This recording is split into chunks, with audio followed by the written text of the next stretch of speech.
Assalamualaikum warahmatullahi wabarakatuh. Hai teman-teman. Di sini saya akan menceritakan sejarah singkat yang pernah saya kunjungi di tahun 2017. Menurut saya tempat itu bagus untuk menambah wawasan kita tentang berbagai peninggalan budaya Bahari dari dulu hingga sekarang.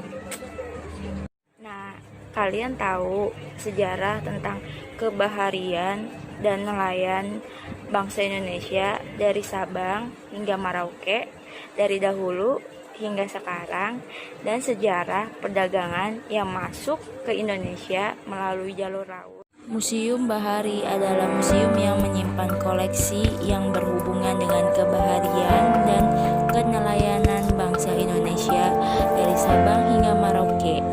Nah, sekarang saya akan jelaskan sejarah singkatnya mengenai Museum Bahari.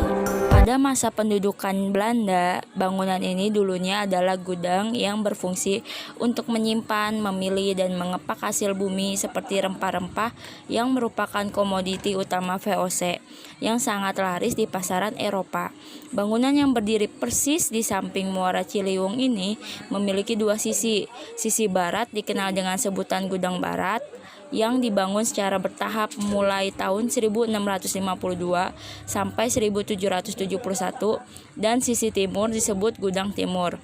Gudang Barat terdiri dari 4 unit bangunan dan 3 unit diantaranya yang sekarang digunakan sebagai Museum Bahari. Nah, pada gedung ini awalnya digunakan untuk menyimpan barang dagangan utama VOC di Nusantara, yaitu rempah, kopi, teh, tembaga, timah, dan tekstil. Pada masa pendudukan Jepang, gedung-gedung ini dipakai sebagai tempat menyimpan barang logistik tentara Jepang. Setelah Indonesia merdeka, bangunan ini dipakai oleh PLN dan PTT untuk gudang.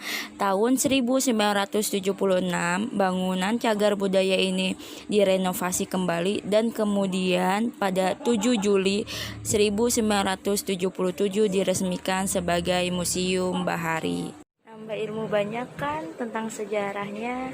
Sekarang saya akan ajak kalian untuk mengetahui berbagai koleksi yang ada di Museum Bahari ini. Koleksi-koleksi yang ada di dalam Museum Bahari terdiri dari berbagai jenis perahu tradisional dengan aneka bentuk, gaya, dan ragam hias hingga kapal zaman VOC.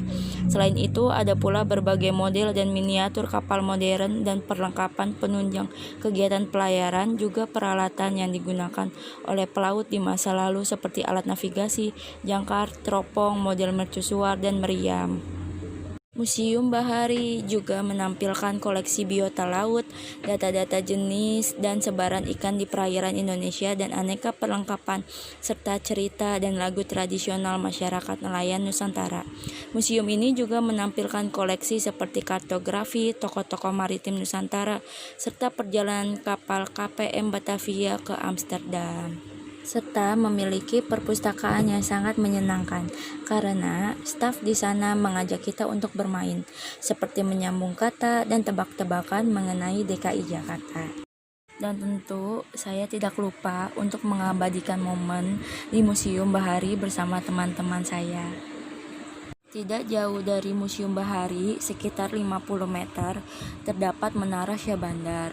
Sejarah Menara Syahbandar tidak bisa terlepas dari sejarah Museum Bahari, karena dahulu menara ini berfungsi sebagai pemantau kapal-kapal di Batavia yang keluar masuk melalui jalur laut. Kalian penasaran kan ingin berkunjung ke Museum Bahari? Kalau kalian ingin berkunjung, museum ini berlokasi di Jalan Pasar Ikan nomor 1, Sunda Kelapa, Jakarta Utara. Dan kalau kalian berkunjung ke Museum Bahari ini, tetap patuhi protokol kesehatan yang udah diterapin di museum ini ya. Dan juga siapin fisik dan kendaraan kalian supaya liburan kalian berjalan dengan lancar. Jaga kondisi dan selalu berhati-hati. Terima kasih. Wassalamualaikum warahmatullahi wabarakatuh.